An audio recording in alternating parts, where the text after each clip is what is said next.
Estamos de vuelta en Directo América de France 24. Revisemos los titulares de la jornada.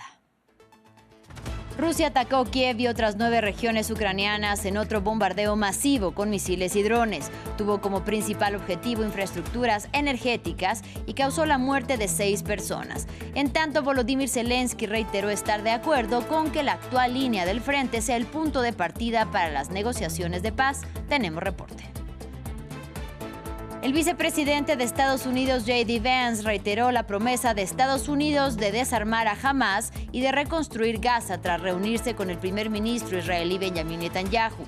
Su visita ocurre en medio de acusaciones mutuas entre Israel y la milicia de haber violado el cese el fuego en la franja de Gaza. El Museo del Louvre abre sus puertas a 3 días del denominado como robo del siglo, en el que ladrones hurtaron joyas reales por un valor de más de 100 millones de dólares. El presidente de Francia ordenó acelerar la implementación de medidas en el museo más visitado del mundo. Y precisamente hablamos de este último tema sobre el robo al Museo del Louvre con nuestra periodista en Francia en la sección Directo París. Vamos antes con las noticias.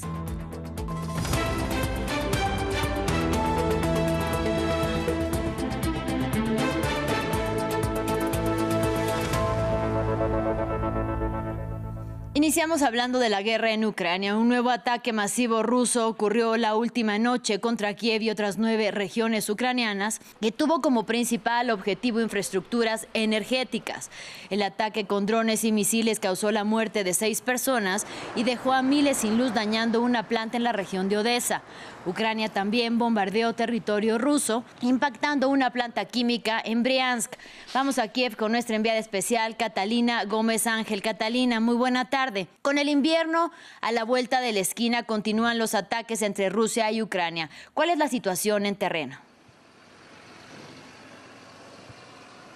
Bueno, esto hace parte de una campaña de la que hemos venido hablando en las últimas semanas. Sin embargo, el ataque de ayer fue uno de los más grandes. 10 provincias, como se mencionaba al comienzo de esta nota, entre ellas la ciudad de Kiev, que fue fuertemente atacada desde el comienzo de la noche. Y si bien el objetivo era esta infraestructura eléctrica, que sigue siendo el objetivo de Rusia, que busca prácticamente dejar a los ucranianos sin electricidad y sin gas para este invierno que ya entra, también tuvo consecuencias en la vida civil. Varias edificaciones alcanzaron a ser impactadas después de que se derribaran esos drones Shaheds o otros tipos de drones que lanzan los rusos. Anoche fueron 400 drones y 28 misiles. Algunos de ellos también impactaron aquí en Kiev, pero también en otras partes de Ucrania, y hubo heridos en toda esta país. Y lo más triste tal vez fue lo que vimos esta mañana en la ciudad de Kharkiv, donde un dron impactó una guardería donde habían al menos 45 niños. Estaban en un refugio, pero alcanzó a impactar en ese lugar. Los niños luego fueron evacuados. Una persona murió allí, dejando escenas muy dramáticas y con mucho dolor para los ucranianos. Y eso viene en un momento que obviamente se conoce que esas conversaciones que se iban a dar en Budapest entre el presidente Trump y Putin todavía están con una interrogación. No es claro si esto vaya a darse, y lo que ya ha llevado al presidente Zelensky a decir que si no se pone mayor presión en Rusia, ha demostrado que realmente no tiene ninguna intención de negociar y parar la guerra. Catalina, Volodymyr Zelensky hoy reitera estar de acuerdo con que la actual línea del frente sea el punto de partida de las negociaciones con Ucrania, mientras no se concreta, a su vez, como bien decías, la reunión entre los mandatarios de Estados Unidos, Donald Trump, y de Rusia, Vladimir Putin. ¿Qué ocurre en el plano diplomático? Bueno, es todo muy difuso, no hay nada claro, porque el Kremlin asegura que esta posibilidad de conversación no se ha cerrado, que se necesita preparación. Incluso dicen que el lugar ni la fecha es realmente lo importante. Y también desde Hungría, Víctor Orbán asegura que se está preparando ese país para recibir esta reunión entre los dos mandatarios, mientras que el presidente Trump ha dejado más o menos abierto abierto que no va a hacer esta reunión porque no hay nada claro que pueda salir de allí un resultado evidente. Y Rusia ha insistido que ellos están pidiendo lo mismo que han pedido desde el comienzo de la invasión a gran escala. Ellos no están dispuestos a parar en este momento la guerra en las líneas actuales para negociar. Ellos quieren básicamente la capitulación de Ucrania, mientras que, como usted decía anteriormente, el presidente Zelensky y también los países europeos están dispuestos a aceptar que se pare la guerra en esas líneas de frente para empezar a conversar. Así que el presidente Trump ha dicho que en 2 días más o menos dará nuevas noticias sobre lo que pasará con este encuentro con el presidente Putin, y aquí estamos a la espera, mientras que el presidente Zelensky libra una gran campaña en este momento en Europa. Está en Noruega, en Suecia, irá a Bélgica y luego a Londres, donde se reunirá con todos sus aliados europeos, no solamente buscando mayor cooperación en la defensa antiaérea, que en este momento obviamente es fundamental de cara al invierno para proteger esa infraestructura eléctrica y para que lo provean a Ucrania de electricidad. Tenemos ya grandes cortes en muchos lugares de Ucrania y se prevén que puedan ser más, y no solamente de luz, de gas y de agua caliente, pero también lo que está buscando es presionar de alguna manera que Europa también ayude a Ucrania a presionar a que el presidente Trump decida entregar esos misiles de largo alcance, Tomahawks o otros misiles similares que puedan poner mayor presión en Rusia en este momento. Muchísimas gracias por tu reporte desde Ucrania, nuestra enviada especial Catalina Gómez Ángel. Y en otro frente de guerra, 2 días de que se cumplan 2 semanas de la entrada en vigor del cese el fuego en la Franja de Gaza, que ha sido reiteradamente violado, el vicepresidente de Estados Unidos, J.D. Vance, reafirmó desde Kiryat Gat la promesa de la administración Trump de desarmar a Hamás, aunque puntualizó que será muy difícil y reconstruir el devastado enclave palestino. Y lo hizo tras reunirse con el primer ministro de Israel, Benjamín Netanyahu, quien agradeció a su mayor aliado de Occidente por su solidaridad con la causa israelí. La visita de 2 días ocurre en medio de acusaciones mutuas entre Israel y Hamás de violar el acuerdo y busca así lograr que se mantenga la tregua. Escuchemos. No es fácil, nunca dije que fuera fácil, pero soy optimista de que el alto al fuego se mantendrá y de que realmente podremos construir un futuro mejor en todo Oriente Medio, aunque eso requiere trabajo. Así que no se trata de supervisar como si se estuviera supervisando a un niño pequeño, sino de supervisar porque hay mucho trabajo, mucha gente buena que lo está haciendo. Y es importante que los altos mandos de la administración sigan garantizando que nuestra gente esté haciendo lo que necesitamos que haga. Tenemos una asociación, una alianza de socios que comparten valores y objetivos comunes. Podemos tener discusiones, podemos tener desacuerdos aquí y allá, pero en general debo decir que en el último año hemos llegado a acuerdos, no solo sobre los objetivos, sino también sobre cómo alcanzarlos. Y creo que lo estamos persiguiendo con éxito. Hemos sido capaces de hacer 2 cosas: poner el cuchillo en la garganta de Hamás, que fue el esfuerzo militar guiado por Israel, y el otro esfuerzo de aislar a Hamás en el mundo árabe y musulmán, lo que creo que el presidente hizo de manera brillante con su equipo. Así que esas 2 cosas dieron como resultado la liberación de los rehenes, que nadie creería que lo sacaríamos. Lo hizo. Y en medio de un frágil alto el fuego, la devastación en la Franja de Gaza y crisis humanitaria tras más de 2 años de ofensiva israelí, el Servicio de Lucha Antiminas de las Naciones Unidas alerta sobre otro riesgo: que los habitantes de Gaza encuentren explosivos al regresar a sus hogares e intentar recuperar lo que queda de ellos. El organismo cuenta 328 víctimas de estos artefactos en los últimos 2 años, pero indica que el número de muertos por esta causa sería superior. Esta es la historia. Desde el alto el fuego del 10 de octubre, los palestinos pueden volver a desplazarse por Gaza, pero cuando caminan entre las ruinas, el peligro es constante, bajo cada uno de sus pasos, porque hay explosivos enterrados entre los escombros. El Servicio de las Naciones Unidas de Actividades Relativas a las Minas declara haber recibido cerca de 100 solicitudes de desminado desde el inicio de la tregua, y el problema puede agravarse. El peligro se intensificará a medida de que la gente se desplace y sobre todo cuando comiencen los esfuerzos de reconstrucción. Desde el inicio de la guerra, la UNMAS ha registrado 328 víctimas de artefactos explosivos, una cifra muy por debajo de la realidad, según la agencia de la ONU. Los expertos en desactivación de minas están llevando a cabo evaluaciones técnicas en todas las zonas de riesgo de Gaza. mientras se esfuerzan por retirar entre 50 y 60 millones de toneladas de escombros contaminados. Los servicios que podrían estabilizar la situación, permitir que la gente recupere un modo de vida normal, las infraestructuras vitales, esa sigue siendo la prioridad, por lo tanto nos centramos primero en esos aspectos. Incluso podría haber explosivos en el camino de la ayuda humanitaria, que tras meses de bloqueo entra con dificultad en Gaza. En otro orden de ideas, el Museo del Louvre en París reabrió sus puertas este miércoles, 3 días después de un espectacular robo de joyas reales valoradas en más de 100 millones de dólares. Mientras los turistas ingresan al museo más importante de Francia, las investigaciones para dar con los responsables continúan y la policía sigue en la búsqueda de las 4 personas responsables de este hurto. El robo al Museo del Louvre reabre el debate sobre la cuestión de la seguridad dentro de estos recintos en el país y este miércoles el presidente Emmanuel Macron pidió acelerar las medidas para evitar hechos similares. Así lo informó a través de su portavoz. Elogió los esfuerzos de la ministra de Cultura, Rachida Dati, y del ministro del Interior, Laurent Nunez.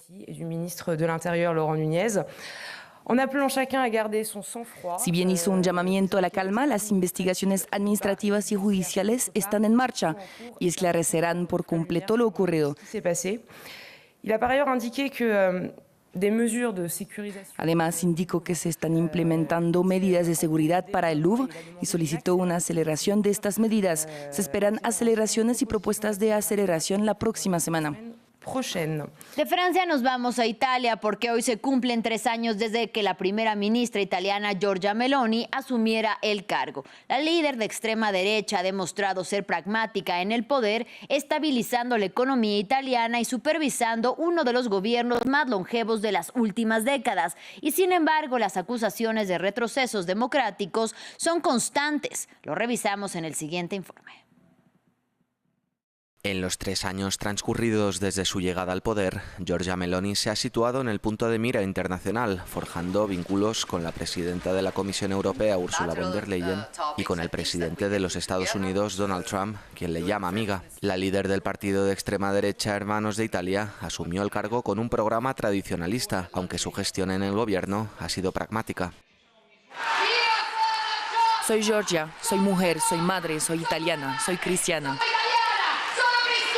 En el ámbito económico, los resultados han sido dispares. En 3 años, Italia ha visto reducir su déficit público del 8,6% al 3,4% actual, mientras que el desempleo ha caído a su nivel más bajo en 20 años. Unas cifras que ocultan problemas como los salarios en descenso y un crecimiento económico por debajo de la media de la zona euro. Meloni también ha sido acusada de fomentar el retroceso democrático al imponer la prohibición de inscribir a los hijos de padres del mismo sexo y aprobar una ley que permita a los grupos antiabortistas acceder a las mujeres que consideran interrumpir su embarazo. Su gobierno ha sido acusado de intensificar el acoso a los periodistas. Grupos de derechos humanos afirman que una propuesta de ley de seguridad criminalizaría de facto las protestas, mientras se jacta de haber reducido en un 60% la llegada de migrantes indocumentados. Su gobierno tiene previsto expedir 500.000 de visados de trabajo para ciudadanos no europeos de aquí a 2028, con el fin de cubrir puestos de trabajo en sectores con alta demanda, porque las cifras no mienten. La población italiana ha disminuido en 1,3 millones de personas en los últimos 10 años. Es momento de Directo París. El museo más visitado del mundo sigue siendo noticia a 3 días de haber sido objeto del llamado robo del siglo. Hoy reabrió sus puertas al público, que permaneció curioso tras enterarse del robo de joyas reales por un valor de más de 100 millones de dólares. Vamos con nuestra periodista en París, Natalia Ruiz Giraldo. Natalia, muy buena tarde. Reabre, lo decíamos, las puertas el Louvre. ¿Cómo avanza esta jornada?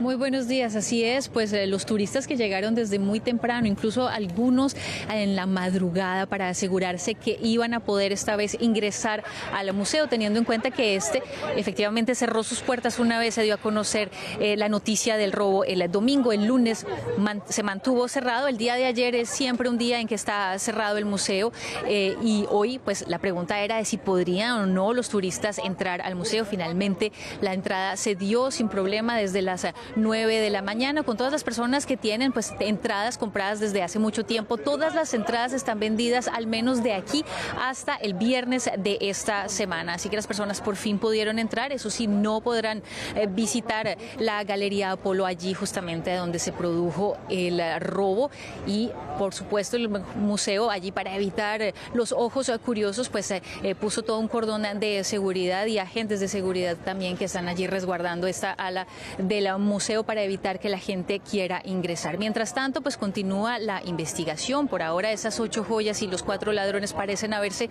esfumado por completo, pero la investigación por supuesto continúa. Hay algunos indicios que se han venido encontrando a lo largo de estos días.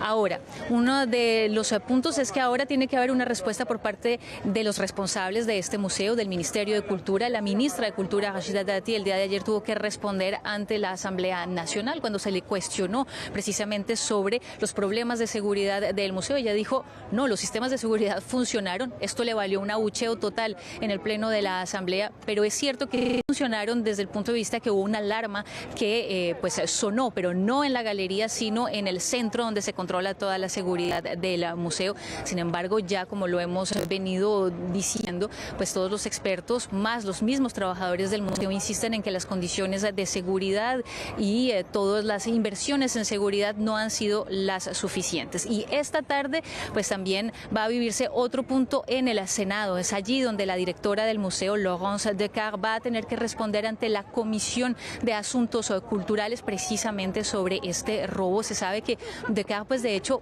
poco o nada se ha escuchado desde lo que sucedió el domingo. Ha sido más la ministra de Cultura quien ha hablado. Descartes, que se sabe que habría presentado su renuncia, una renuncia que no fue aceptada por el presidente Emmanuel Macron, el presidente quien le habría dicho, por favor, manténgase fuerte, tiene todo mi apoyo y tiene que sacar adelante además ese nuevo proyecto que es el de renacimiento del Louvre para su modernización y ampliación. Y efectivamente, como lo escuchamos hace un momento, pues Emmanuel Macron, que también pidió esta mañana al Consejo de Ministros que se aceleren todas las medidas de seguridad de todos los museos del país.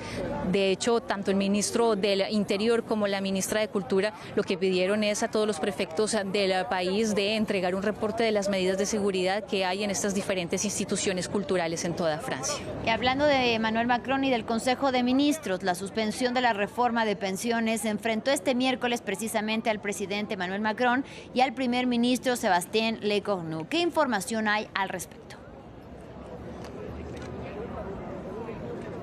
Así es, pues en realidad fue el presidente Emmanuel Macron quien dejó a todo el mundo atónito el día de ayer. Él estaba en Eslovenia y en una rueda de prensa él dijo que la reforma pensional en ningún momento había sido ni suspendida ni derogada, sino que en realidad se había postergado la fecha de su aplicación, es decir, de tan solo un año, de diciembre de 2027 a diciembre de 2028. Cuando se dieron a conocer estas declaraciones, pues por supuesto que hubo todo un incendio aquí, más sabiendo con cuánta dificultad Sébastien Lecornu logró que su gobierno pudiera superar esas 2 mociones de censura la semana pasada. Lecornu, quien de hecho estaba en la Asamblea Nacional el día de ayer, había una audiencia allí en la Asamblea y por supuesto pues el jefe de la bancada socialista en la Asamblea le preguntó, acabamos de escuchar esto del presidente Emmanuel Macron, ¿usted qué tiene que decir al respecto? ¿No nos va a cumplir en realidad con lo que se comprometió? Y allí fue Sébastien Lecornu quien hizo toda una rectificación completa de lo que dijo el presidente Macron, indicando, yo la semana pasada pronuncié la palabra suspensión de la reforma, a eso me comprometí, esa era la condición para que ustedes no votaran la censura y en eso me quedo, no voy a cambiar de parecer. Y de hecho explicó también que se había enviado una carta rectificativa que será votada el día de mañana en un nuevo Consejo de Ministros que se va a realizar mañana, aunque por videoconferencia. Esa carta rectificativa lo que permite es que dentro del texto sobre esta vez el presupuesto de la seguridad social quede incluida esa suspensión de la reforma, no como parte de una enmienda, sino dentro del cuerpo mismo del texto. Esto quiere decir que en caso de que tenga que votarse este presupuesto por ordenanzas, pues ya quede incluido ahí. Ahora, muchas preguntas ha generado todo esto, precisamente para saber por qué Emmanuel Macron y Sébastien Lecornu tienen unos puntos de vista tan diferentes y sobre todo Emmanuel Macron, que viene a avivar el fuego después de que sabemos sabe muy bien que el gobierno pues está sobre la cuerda floja y hasta que no haya un presupuesto votado aquí en Francia, incluso después de esto, la situación política continúa siendo bastante delicada. Se sabe muy bien que el presidente no ha logrado aceptar, como muchos entre el macronismo, el hecho de haber tenido que ceder sobre la reforma pensional, que para ellos pues era prácticamente como esa piedra angular de lo que el macronismo quería dejar al país, pero también las otras preguntas que quedan es que se deja así, digamos, muy abiertamente se ve que el presidente y el primer ministro en realidad pues no están en la misma página y esto también genera muchas preguntas más cuando esta semana ya es la Comisión de Finanzas la que viene estudiando todo el texto sobre el presupuesto y que ya entrará a ser examinado por la Asamblea Nacional a partir de este viernes. Pendientes entonces, muchísimas gracias Natalia Ruiz Giraldo por tu reporte desde París. Ahora es momento de En Foco. Y nuestro primer reportaje del día llega con una mirada a los investigadores, profesores y científicos que han tomado la misma decisión: abandonar el Estados Unidos de Donald Trump y establecerse en Canadá. Sus razones suelen ser las mismas: la creciente alarma por la deriva autoritaria del país y la congelación o cancelación de miles de becas de investigación científica. También recortes presupuestarios, presión política, amenazas a la libertad académica, entre otros. La fuga de cerebros de Estados Unidos es real y Canadá pretende aprovechar el momento. Esta es la historia.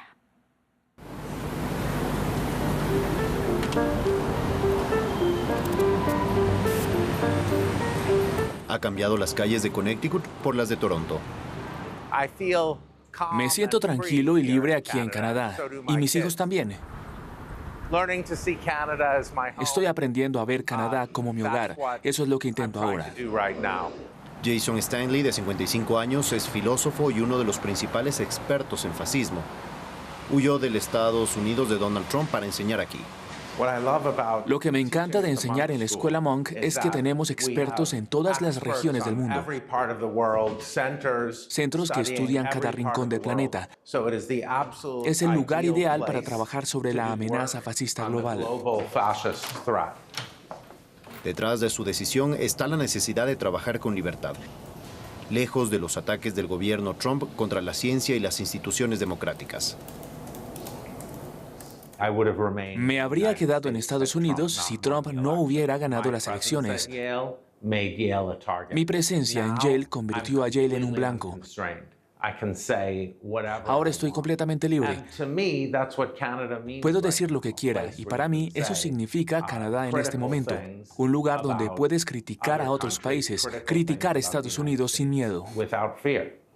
Como Jason Stanley, un número récord de académicos ha dejado o planea dejar Estados Unidos rumbo a Europa y Canadá. All right, let's get started. We're a little late. So we want to talk about morality and values. Su motivo, las amenazas constantes y más de $4.000 millones en recortes del gobierno Trump a investigaciones que considera woke. El sector salud también ha sido golpeado. Brian Rathbun enseñaba en la Universidad del Sur de California hasta 2024. Military funding or any other policy issue, those are considered attitudes. And then the question is, are our attitudes a function of our values? Este experto en relaciones internacionales se mudó a Canadá con su esposa y colega, Nina. Ambos aseguran que los ataques a la investigación en Estados Unidos va mucho más allá de los objetivos políticos de Trump. Es una situación muy desmoralizante, diría yo. Hay mucha incertidumbre. Incluso quienes no han perdido sus becas sienten el impacto, porque muchas de esas becas financian otras operaciones en la universidad. Así que termina afectando a todo el mundo, aunque en teoría solo apunte a ciertos beneficiarios. También diría que se ha reducido el número de estudiantes que ingresan a doctorados. Y eso es un problema para quienes solicitan plaza en este momento, porque afecta la cadena de formación académica a futuro. Los rectores de las principales universidades canadienses publicaron un artículo en la prensa local, pidiendo a Ottawa que convierta a Canadá en líder mundial en investigación científica, porque su presupuesto actual sigue muy por debajo del promedio del G7 y la OCDE. Creo que hace falta un cambio real de mentalidad para devolver a Canadá su lugar como líder global en ciencia, en creación de conocimiento e innovación. Está claro que debemos reinvertir, sobre todo si queremos aprovechar esta oportunidad, que llamo una oportunidad desafortunada, porque no olvidemos que esto refleja un debilitamiento global de la ciencia, dado el papel dominante de Estados Unidos en la investigación desde la Segunda Guerra Mundial. En todo el país, algunos gobiernos locales han tomado la iniciativa, lanzando campañas para atraer talento estadounidense. Montreal, la segunda ciudad más grande de Canadá, alberga 4 grandes universidades internacionales. Hola, ¿podrías decirme cuántas hojas de vida hemos recibido hasta ahora para la campaña de investigadores? Estamos en unas 100 solicitudes, o al menos personas interesadas. ¿Ya pasamos las 100? Sí. Excelente. A pedido de la ciudad, esta agencia de desarrollo económico lanzó una campaña publicitaria durante el verano en los principales campus de Estados Unidos, desde California a Massachusetts. Hemos recibido muchos ingenieros, muchos matemáticos también, pero también gente en relaciones internacionales y muchos con varios años de experiencia, no solo quienes empiezan en investigación. La campaña provocó una ola inédita de solicitudes de académicos estadounidenses. Nuestra campaña se centró en la apertura y la inclusión. Apostamos por un mensaje simple: Montreal ama a los investigadores. Apuntamos a personas motivadas por la innovación, el conocimiento y la ciencia, muchos en el sector salud. Todas esas solicitudes se compartirán con las universidades del Gran Montreal que participaron y apoyaron la campaña para que puedan vincular los perfiles con los puestos disponibles. Según una encuesta publicada en la revista Nature en marzo, 3 de cada 4 investigadores dicen estar dispuestos a dejar Estados Unidos si el gobierno Trump mantiene los recortes presupuestarios. Vamos a una pausa, pero en breve regresamos. No se vayan.